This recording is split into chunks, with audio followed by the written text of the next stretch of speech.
ముందు ఉద్దేశించి జగదీష్ రెడ్డి చేసిన వ్యాఖ్యలు సరికాదు. నేడు రాష్ట్ర వ్యాప్తంగా బీఆర్ఎస్ నిరసనలు, ధర్నాలు చేపట్టడం విడ్డూరమన్న పొన్నం ప్రభాకర్.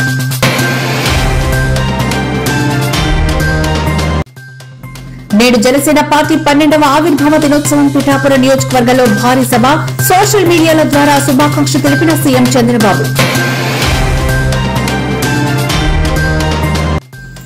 ఇదేం వివక్ష, తిరుమలకే వచ్చి తాడో పేడో తేల్చుకుంటాం. టీటీడీ వ్యవహరిస్తున్న తీరుపై బీజేపీ ఎంపీ రఘునందన్ రావు తీవ్ర అసంతృప్తి.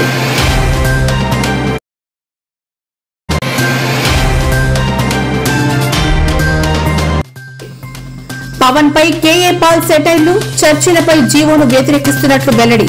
మతాల మధ్య చిచ్చు పెట్టవద్దంటూ హితవు.